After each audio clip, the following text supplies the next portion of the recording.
सभी लोग अपने दोनों हाथ जोड़ेंगे, दोनों नेत्रों को बंद करेंगे, रीढ़ की हड्डी को थोड़ा सा सीधा करेंगे और परम पिता परमात्मा का स्मरण। ओम नमः सिद्धेभ्यः।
जय बोलिए त्रैकालवर्ती त्रैलोक्य पूज्य विश्वाराध्य पंच परमेष्टि भगवान की।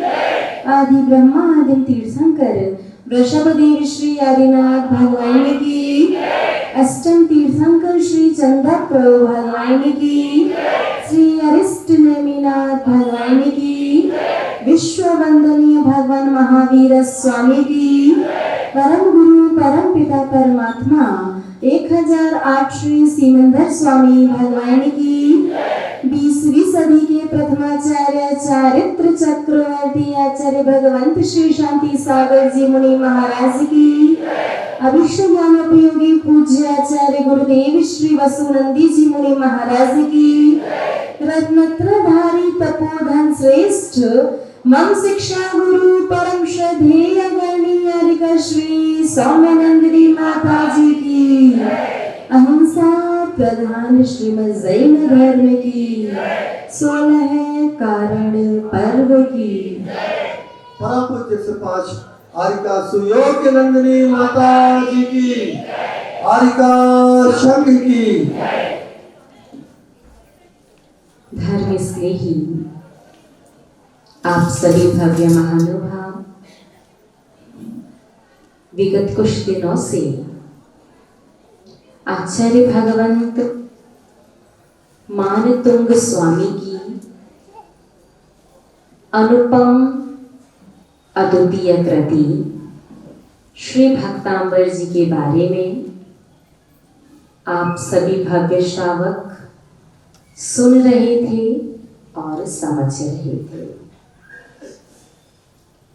हम आप सभी से यही कहना चाहेंगे कि यदि आपकी अनुकूलता है, आपके पास समय है, तो आप पूरे भक्तांबर स्तोत्र को प्रतिदिन पढ़िए। और यदि आप प्रतिदिन पूरा भक्तांबर स्तोत्र नहीं पढ़ सकते, तो कम से कम आपको प्रतिदिन 8 काव्य पढ़ने चाहिए। वो 8 काव्य पहला, दूसरा, छठवां, 26वां, 45वां, 46वां, 47वां, 48वां। इन 8 काव्यों को आपको प्रतिदिन पढ़ना है। और जब आप पूर्ण शुद्धि पूर्वक इन 8 काव्यों को पढ़ेंगे तो निश्चित रूप से आप अपने जीवन में परिवर्तन को महसूस करेंगे। यदि आप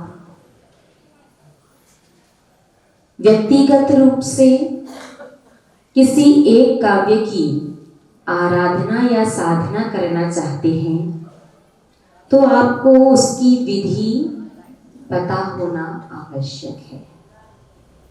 सबसे पहले हम आपको स्पष्ट कर देना चाहते हैं कि ये जो काव्य की आराधना और साधना है, करते समय आप यदि किसी काव्य की आराधना या साधना कर रहे हैं तो आराधना या साधना करते समय आपसे कथनचित कदाचित यदि कोई गलती हो जाए, कोई अशुद्धि हो जाए तो आपको विकल्प करने की आवश्यकता नहीं है, क्योंकि ये किसी देवी देवता की आराधना नहीं है, ये किसी की सिद्धि नहीं है जो गलती हो गई तो साइड इफेक्ट बनेगा। ये भगवान जिनेंद्र देव की आराधना है। बाई चांस कोई गलती हो भी जाती है तो इसका कोई साइड इफेक्ट नहीं है, इसका कोई दुष्परिणाम या बुरा परिणाम आपको नहीं मिलेगा।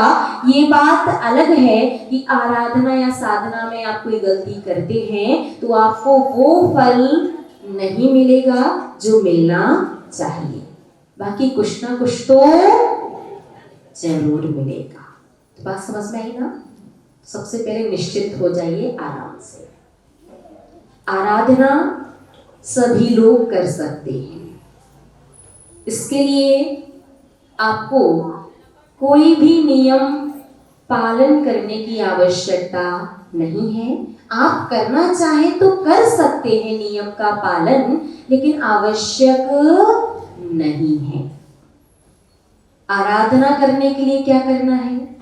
बस आपको नहा धो करके एक जगह पर बैठना है और उस कमरे में लेट बाथ नहीं होने चाहिए और कंटिन्यूअस निरंतर आपको 21 दिन तक उस काव्य को जितनी बार उसकी विधि है उतनी बार पढ़ना है और 6 माह तक ऊपर से नमक का त्याग करना है। बस आराधना के लिए 21 दिन तक लगातार जितनी बार आपको बताया जाएगा उतनी बार उस काव्य को पढ़ना है और 6 माह के लिए ऊपर से नमक का त्याग करना है।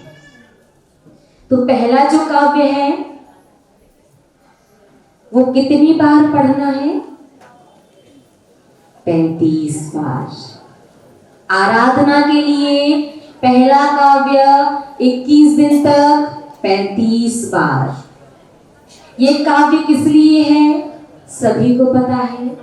पारिवारिक, अपने से छोटों को लेकर के, नाते रिश्तेदारों को लेकर के, ग्राहक को लेकर के यदि कोई विकल्प हो रहा है, यदि उधार दिया हुआ पैसा वापस नहीं आ रहा है तो उसके लिए आपको प्रथम काव्य भक्ति परख उसकी आराधना करना है।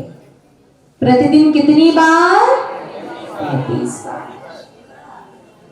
द्वितीय काव्य स्तुति परख, अपने से बड़ों को लेकर के कोई विकल्प हो रहा है, जमीन जायदाद बंटवारे को लेकर के विकल्प हो रहा है, आपका व्यापार आपसे ऊपर जिनसे चलता है उन्हें लेकर के यदि कोई विकल्प हो रहा है तो आपको द्वितीय काव्य जो स्तुति परख है वो 25 बार 21 दिन तक पढ़ना है और 6 महीने तक ऊपर से नमक का त्याग। ये हम आपको आराधना बता रहे हैं, वो साधना है। पहले शांति से सुने, बाद में आपको समय दिया जाएगा प्रश्न पूछने के लिए, ठीक है? आराधना द्वितीय काव्य की 25 बार 21 दिन तक ऊपर से 6 माह के लिए नमक का त्याग। छठवां काव्य जो विद्या और बुद्धि परख है, जिनकी भी याददाश्त कमजोर है, जो भी व्यापार में अकाउंट्स को लेकर के गड़बड़ कर लेते हैं, हम जिनकी गड़बड़ी रहती है, या जो हेय उपादेय सही गलत को नहीं समझ पाते, किसी सही निर्णय पर समय पर नहीं पहुंच पाते हैं, उनके लिए छठवां काव्य प्रतिदिन। जब तक कर सको तब तक आपको 3 बार पढ़ना है और अपने उल्टे हाथ का स्पर्श किस प्रकार से करना है? हथेली का जो ये वाला हिस्सा है ये आपके आज्ञा चक्र का स्पर्श करते हुए अर्ध चंद्रमा का रूप ले और आज्ञा चक्र से होते हुए आपको अपने मस्तिष्क के सहस्त्रार्ध चक्र तक स्पर्श करना है, कुछ इस प्रकार से। समझ में आया? पूरा ये हिस्सा आपके मस्तिष्क का स्पर्श करे और ये उंगलियों वाला हिस्सा आपके ऊपर सिर का स्पर्श करते हुए सहस्त्रार्ध चक्र तक जाए। ये आपको प्रतिदिन जितने दिन ज्यादा से ज्यादा आप कर सके इसे कीजिए।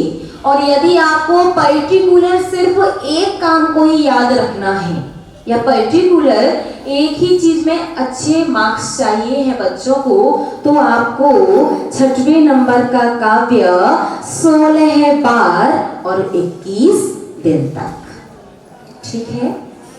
इसके बाद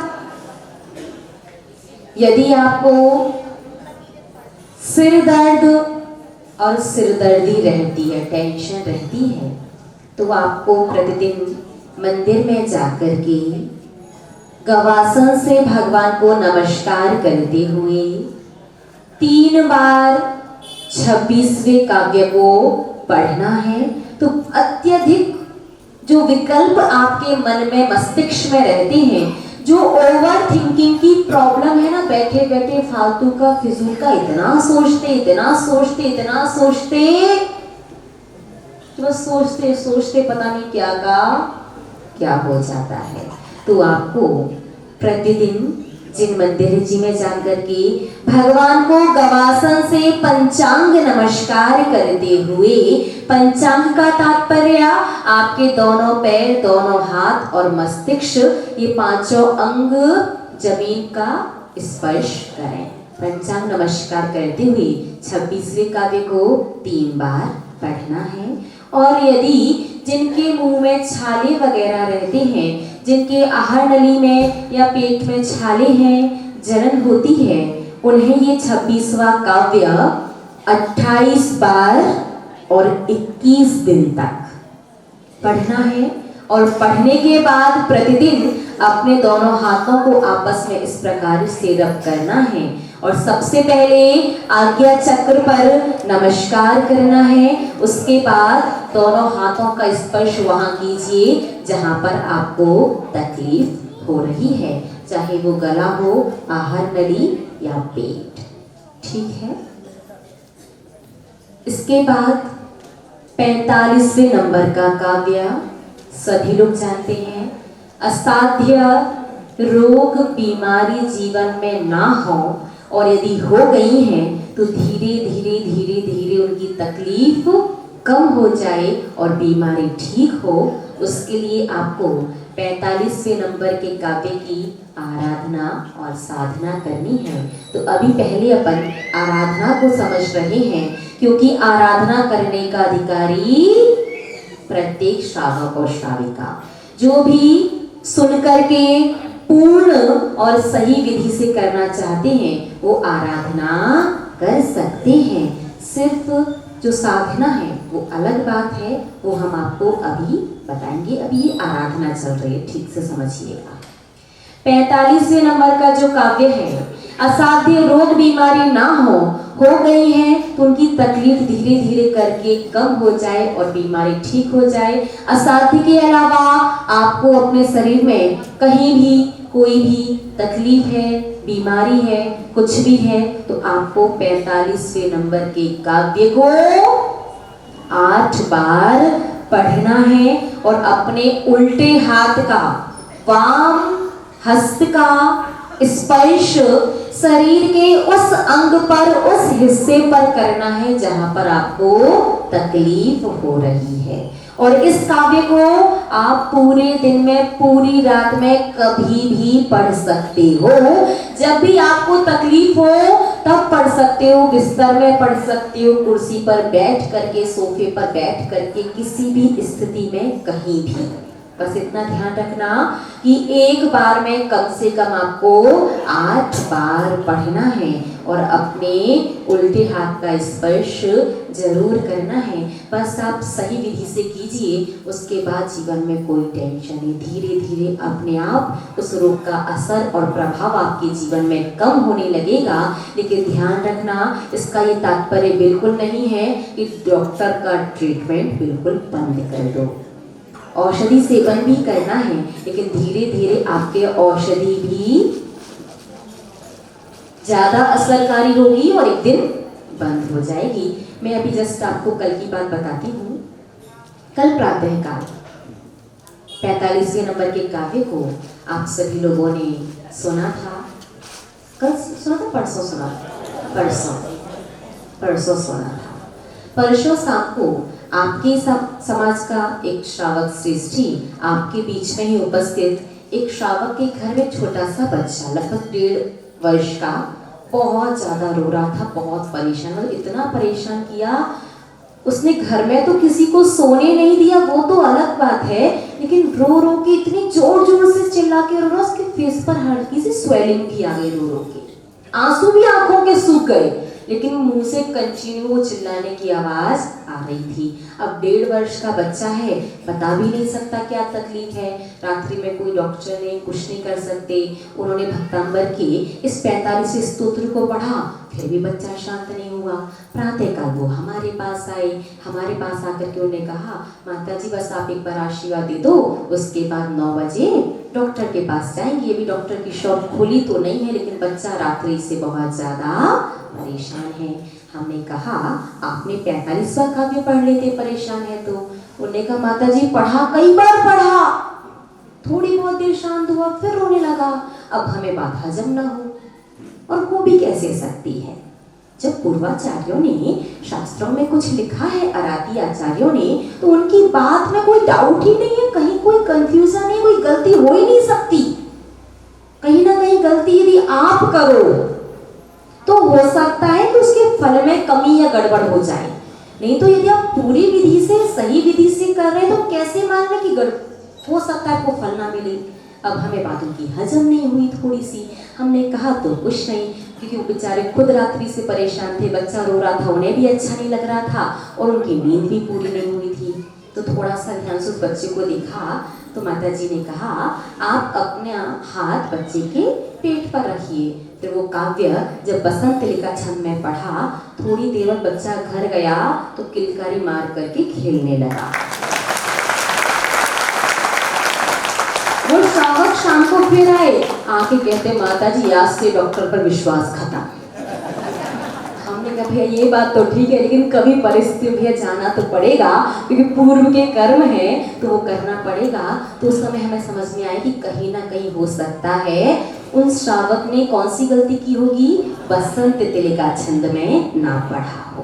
तो आप लोग ध्यान रखना, 8 बार जो पढ़ना है तो अपने मन के हिसाब से नहीं पढ़ देना, बसंत तिलिका छंद में ही पढ़ना है, ठीक है ना। तो 45वें नंबर का जो काव्य है वो आपको शरीर में जहां भी जो भी कोई भी तकलीफ है, अपने उल्टे हाथ का स्पर्श करते हुए 8 बार पढ़ना है। दिन में कितनी बार भी पढ़ सकते हैं, कभी भी पढ़ सकते हैं, लेकिन जब भी पढ़ो तो 8 बार, ठीक है ना। उसके अलावा यदि किसी को विशेष रूप से एक ही कोई गंभीर बीमारी है या कोई पुरानी बीमारी है, चाहे गठियावाद हो, सर्वाइकल हो, साइटिका हो, एसिड अल्सर की परेशानी हो, माइग्रेन की परेशानी हो, कैंसर की बीमारी हो, कोई भी बहुत सारी बीमारियां हैं, जलोदर, भगंदर, कुष्ठ, बहुत सारी बीमारियां हैं।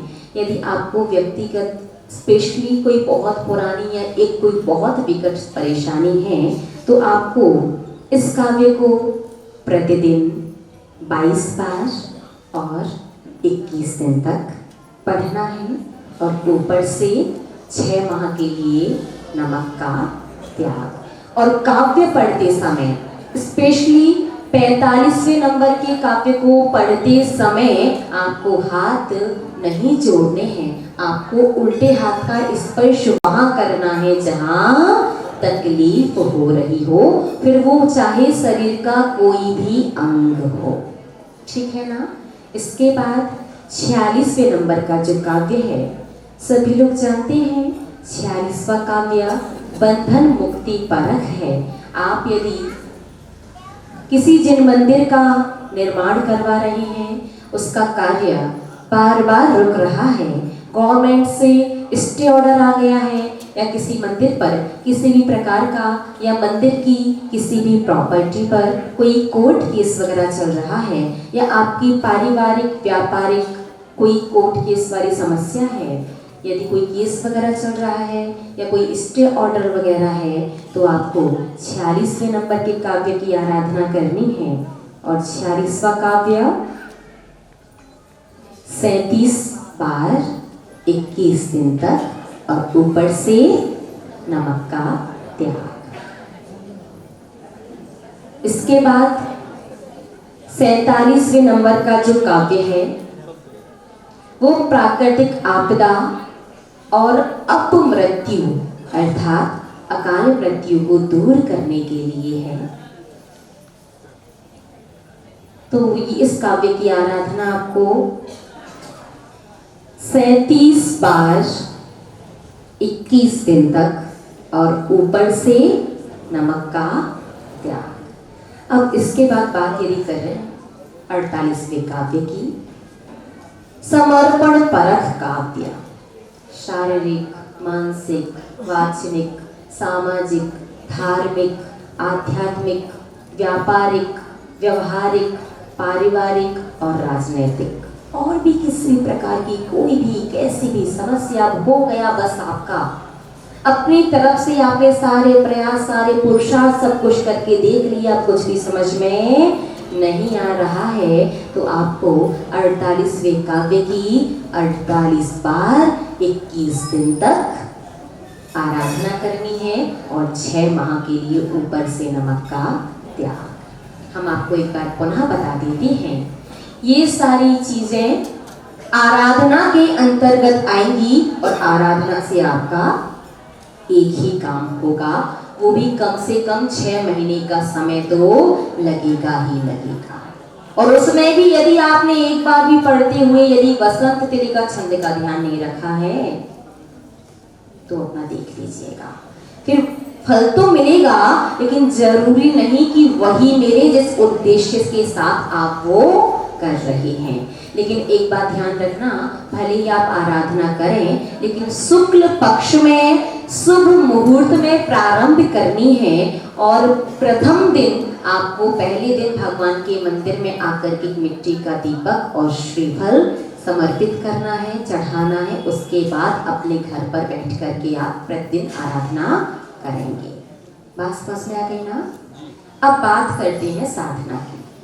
आराधना का टॉपिक कंप्लीट हो गया, और आराधना सभी लोग कर सकते, सब यहाँ उपस्थित अनुपस्थित किसी भी प्रकार से जो हमें सुनेंगे, हमें सुन करके ही एक बार प्रारंभ करना। आप लोग यदि आपस में एक दूसरे को सुनाओगे ना, तो मामला गड़बड़ हो सकता है। एक भी पॉइंट आपने छोड़ दिया, फिर उन्हें नहीं मिला, तो सारी बात है, ठीक है ना। तो किसी प्रकार से जो भगवान की दिव्य ध्वनि है वो आचार्य ने लिखी, आचार्यों की जो लिखी हुई जिनवाणी है वो पूज्य बड़ी माता जी ने हमें पढ़ाई। हमने जो पढ़ा है वो हमने आपको सुनाया, और आप आगे सुनाओगे,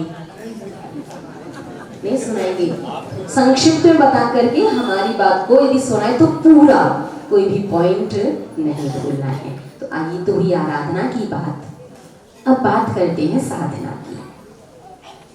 यदि आप साधना करना चाहते हैं, साधना के बारे में हमने पहले भी बताया है।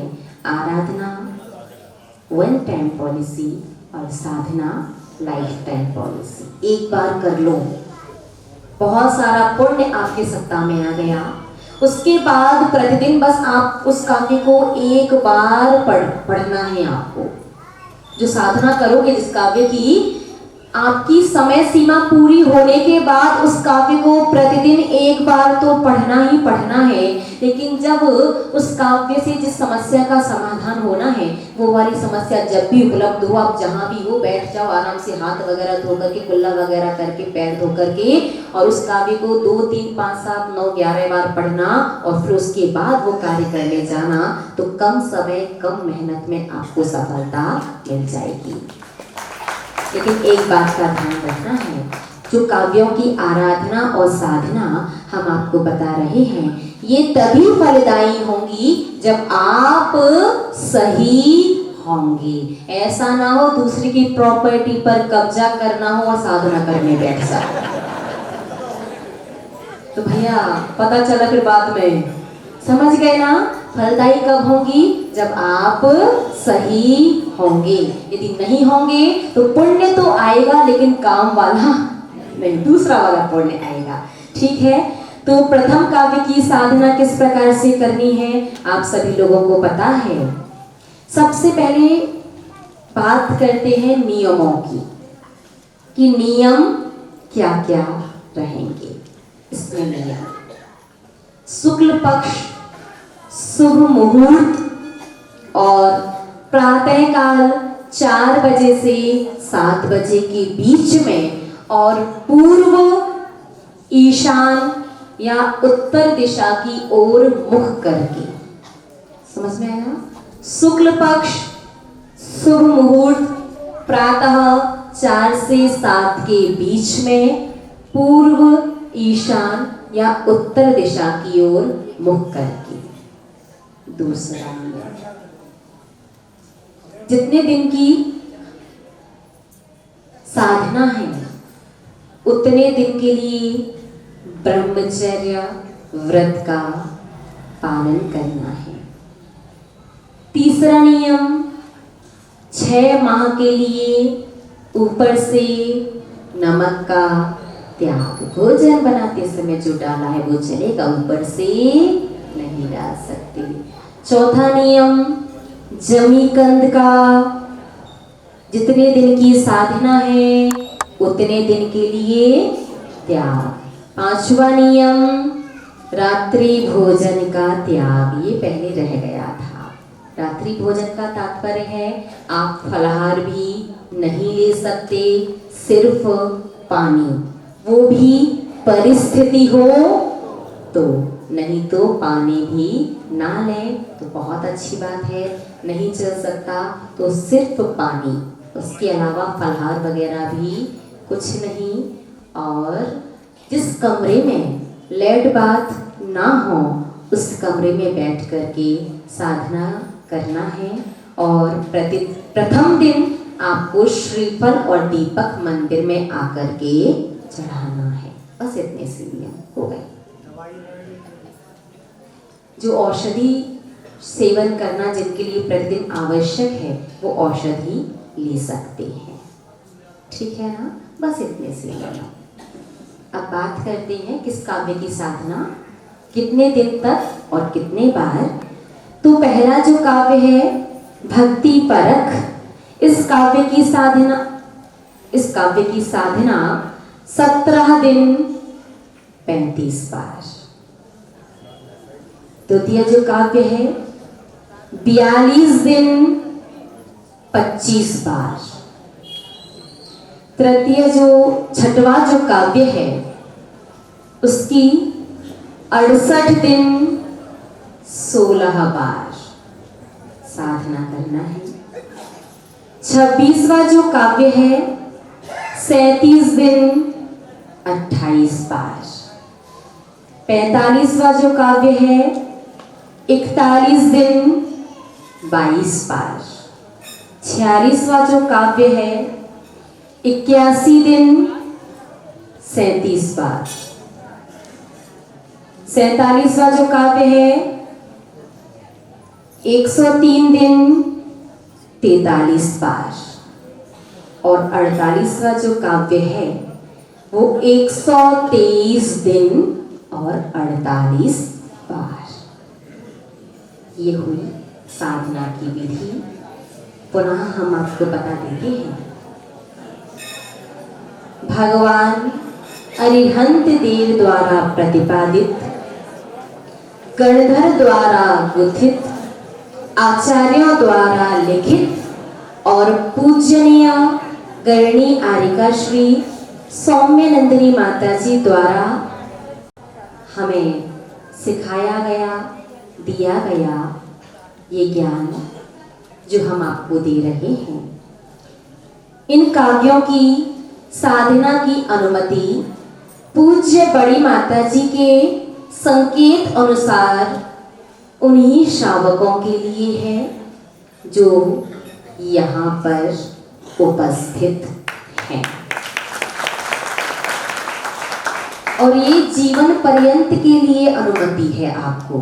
आप यदि अभी नहीं कर पाए, जीवन की जिस भी उम्र, जिस भी पड़ाव, जिस भी मोड़ पर पहुंच करके आपको आवश्यकता लगे, आप इस जीवन में कभी भी इस अनुमति का प्रयोग कर सकते हैं। इस परिसर के अलावा जो भी यहाँ भी उपस्थित नहीं है, उनके लिए अभी साधना की अनुमति नहीं है। बाहर जो भी श्रावक जिस भी प्रकार से इसकी साधना को सुनेंगे, समझेंगे, वो श्रावक अपने निकटवर्ती किन्हीं भी दिगंबर साधु के पास जाकर के उन्हें पूरी बात बता करके कि किस काव्य की और किस प्रकार से आप साधना करने वाले हैं, उनसे अनुमति, आशीर्वाद या संकेत लेकर के पूर्ण विधि और सभी नियमों का पालन करते हुए साधना कर सकते हैं। और एक और महत्वपूर्ण बात, आज अपना लगभग भक्तांबर स्तोत्र के जो 8 काव्य थे पूर्णता की ओर हैं। अब आपको अलग से आरिका संघ के कमरे में आकर के अनुमति नहीं मांगना है। आप ध्यान रखिए, हमें जो भी देना होगा हम यहाँ मंच से आपको सामूहिक रूप से देंगे। आप ये मत सोचिए कि अलग से कमरे में आकर के कुछ स्पेशल मिल जाएगा या ज़्यादा मिल जाएगा। यहाँ पर ऐसा नहीं चलता है। जो भी मिलता, जैसा भी मिलता, सामूहिक ही मिलता है। इसलिए ऊपर आके ना तो आप विकल्प करें और ना ही अन्य किसी प्रकार से, ठीक है। तो अब बात करते हैं 48वें काव्य की, क्योंकि वो काव्य शुद्ध पढ़ना अभी बाकी है। तो थोड़ा सा देखिएगा व्हाइट बोर्ड पर। आपको जिनवाणियों में, पुस्तक में जो ऊपर लिखा हुआ है इस प्रकार से लिखा हुआ मिलेगा। दिखाई दे रहा? ठीक है ना। स्तोत्र और सृजम, किस प्रकार से? स्तोत्र सृजम, इस प्रकार से लिखा मिलेगा। लेकिन आपको ऐसे नहीं पढ़ना है। स्तोत्र सृजम या स्तोत्र सृजम इस प्रकार से नहीं पढ़ना, क्योंकि आपको 3 अर्थ निकालने हैं। स्तुति रूपी माला, तो आपको इसे 3 खंड में विभाजित करना होगा, कुछ इस प्रकार से। नीचे लिखा दिख रहा, स्तोत्रस सृजम, दिखा ना, स्तोत्रस सृजम। तो चलेगा, देखते हैं 48वां काव्य किस प्रकार से पढ़ना है। स्तोत्रस सृजम तव जिनेन्द्र गुणैर निबद्धां भक्त्या मया विविध। कुछ जिनवाणियों में विविध के स्थान पर रुचिर शब्द आपको मिलेगा। यद्यपि दोनों ही शब्दों के यदि अर्थ निकालोगे तो अर्थ एक ही निकलेगा, लेकिन विविध शब्द थोड़ा प्राचीनता को लिए हुए हैं और रुचिर शब्द अर्वाचीन है। तो यदि रुचिर आप पढ़ते हो तो गलत नहीं है, लेकिन विविध यदि पढ़ोगे तो थोड़ा सा देख लीजिएगा, ठीक है ना। भक्त्या मया विविध वर्ण विचित्र पुष्पाम धत्ते जनो य इह कंठ गता मजस श्रम मजस श्रम तम मान तुंग। बहुत से लोग से मांग तुंग बोल देते, मांग नहीं मान तुंग। और दूसरी बात, इस स्थान पर हमने सुना कि कल कुछ श्रावक बता रहे थे वो अपना नाम लगा देते हैं। तो ये अपना नाम लगाओगे तो मामला पूरा गड़बड़ हो जाएगा। अपना नाम नहीं लगाना है, आपको क्या बोलना है? तम मान तुंग मवशा समू पैती लक्ष्मी। एक बार हम बोलेंगे, आप सुन करके रिपीट करेंगे, ठीक है? स्तोत्र स्रजं तव जिनेन्द्र गुणैर्निबद्धा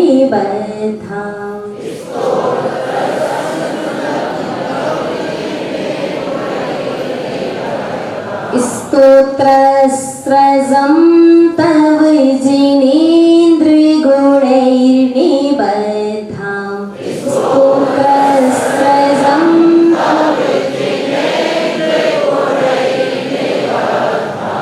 भक्त्या मया विविधे वर्ण विचित्रे पुष्पा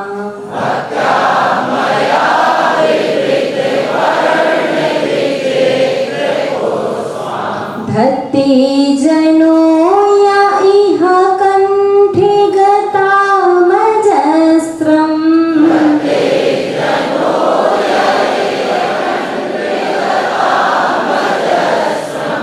तम्मान तुंगमविशा समुपैति लक्ष्मी।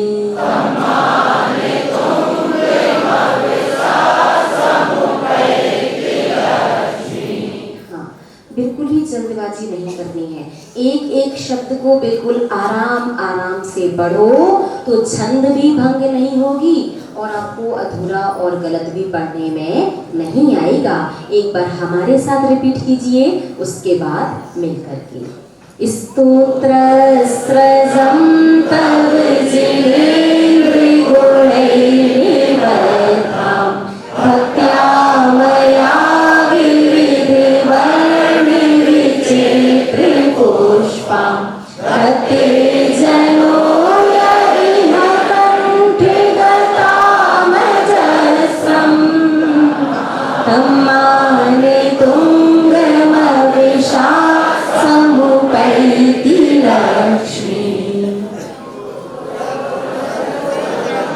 स्तोत्र स्रजं तव जिनेन्द्र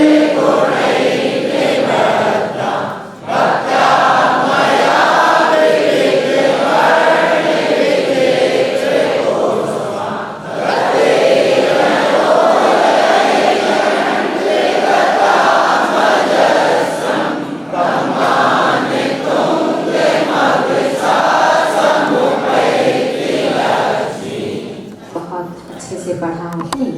हो सकता है शायद कुछ श्रावकों के मन में इस प्रकार से विकल्प आ रहा हो कि जो श्रावक या श्राविका भव्य जी यहाँ तक उपस्थित नहीं हो पाए हैं, उनकी कोई ना कोई परिस्थिति है, या तो दूरी ज़्यादा है या अन्य कोई व्यस्तता है, तो माता जी उन्हें भी स्वीकृति दे दें। शायद किसी के मन में ऐसा विकल्प आ रहा हो, तो हम आपको थोड़ा सा स्पष्ट कर देना चाहते हैं कि जो श्रावक यहाँ उपस्थित नहीं हैं उन्हें अनुमति क्यों नहीं है, क्योंकि इन काव्यों की एक एक शब्द का अपना अलग ही महत्व और अलग ही ऊर्जा है।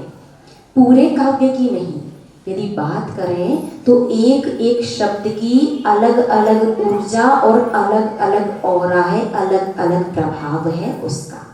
जो श्रावक यहाँ उपस्थित नहीं है, अब उनके स्वयं के शरीर की भी कोई ऊर्जा होगी, उनका स्वयं का भी कोई ना कोई ऑरा होगा जो यहाँ पर उपस्थित हैं। तो आपने कैसे पढ़ा वो आप जाने, लेकिन हमने पूर्णतः शब्दों को शुद्ध उच्चारण किया है। आप लोगों ने यहाँ पर उपस्थित होकर के उन शुद्ध शब्दों को, यद्यपि आपने भी काफ़ी कुछ शुद्ध पढ़ा है, फिर भी यहाँ से तो आपने पूरा शुद्ध सुना है। तो आपकी जो भी आपकी स्वयं की एनर्जी है, स्वयं का जो ऑरा है, वो काफ़ी कुछ परिवर्तित हो चुका है। परिवर्तित का तात्पर्य है, जब भी आप इन काव्यों की साधना करेंगे तो काव्य की साधना की ऊर्जा, काव्य की शब्दों का जो ऑरा है वो आपके ऑरा से द्वंद्व नहीं करेगा, वो सीधे सीधे शांति से आके आपको फल देगा। और आप गड़बड़ करेंगे तो अपने फल को वो चेंज कर देगा, आपका वो वाला काम ना करके कुछ और कर देगा।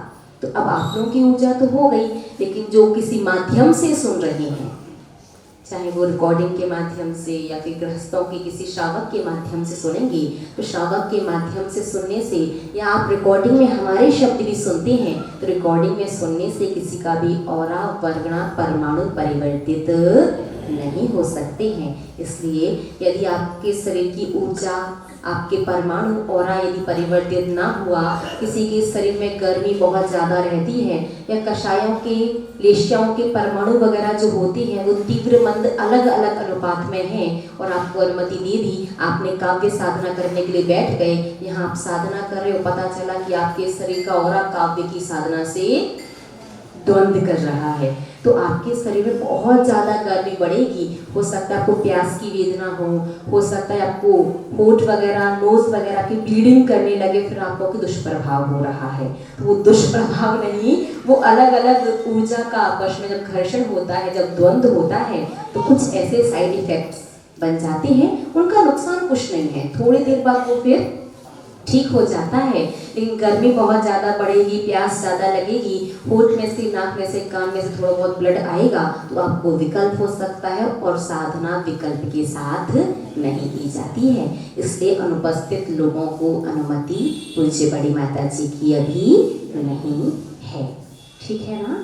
तो ये 8 काव्य हुए। आज आपका समय थोड़ा ज़्यादा ही हो गया है, लेकिन हाँ जी, हाँ, बहुत अच्छी बात कही मंत्री जी ने, कि जैसा कि आचार्य भगवान प्रेमानंद स्वामी ने इस स्तोत्र की रचना करते समय पहले ही कह दिया कि इस स्तोत्र में कहीं भी कुछ भी मांगा नहीं गया, और मांगना भी क्यों है, जिनकी स्तुति सब कुछ दे ही देगी, और जिनकी स्तुति को देना पड़ेगा वहाँ मांगने की आवश्यकता है ही नहीं। आप विशेष रूप से किसी भी काव्य की साधना या आराधना भी करो, और आप श्रीफल और दीपक चढ़ाने जाओ, तो बस भगवान को इतना बताना है कि आप क्या कर रहे हो, इस काव्य की साधना कर रहे हो या आराधना कर रहे हो। ये नहीं कहना है कि भगवान जी हमारा ये वाला काम हो जाए इसलिए कर रहे हैं, कुछ भी नहीं कहना। बहुत अच्छी बात आपने बताई। बस भगवान से कहो कि मैं इस काव्य की साधना करने का नियम लेता हूँ, इस काव्य की आराधना को ग्रहण करता हूँ, और बस आपका हो जाएगा। सिर्फ उच्चारण ही परिणाम मूलक है, तो जो मूक बधिर लोग हैं वो तो उच्चारण कर नहीं पाएंगे। इन्होंने कहा जो मूक बधिर, जो सुन नहीं सकते, बोल नहीं सकते, वो क्या करेंगे, उनके पास जो श्रावक बोलते हैं, वो श्रावक उनके पास बैठे और उनसे कहें कि आप अपना उल्टा हाथ स्पर्श करो अपने आज्ञा चक्र पर, जैसा हमने 6वें काव्य में बताया ना, आज्ञा चक्र से होते हुए सहस्त्रार चक्र तक, इस प्रकार से उनसे कहिए वो खुद का स्पर्श करें, और आप अपने उल्टे हाथ से उनके सीधे हाथ का स्पर्श करेंगे, तो वाइब्रेशन, जो बोल नहीं सकते, सुन नहीं सकते, महसूस सब कुछ होता है, सभी को, एक इंद्रजीव तक को महसूस होता है, तो वाइब्रेशन से उन्हें उसका प्रभाव उनके हिसाब से प्राप्त हो जाएगा। माता जी थोड़ा सा साधना और आराधना में थोड़ा सा अंतर बतला दें आप। साधना करना और आराधना करना, इन दो में थोड़ा सा हमने बता दिया ना, एक बार और थोड़ा सा समझ नहीं पाए, 2 मिनट में। आराधना एक बार में ही, उसमें विशेष नियम नहीं होते, साधना में विशेष नियम होते हैं, और इसे थोड़ा सा इजी कर दें। आराधना का तात्पर्य है एक ही भावना को पुनः पुनः पुनः पुनः रिपीट करना, सिर्फ भावना भा रहे, भगवान आपकी कृपा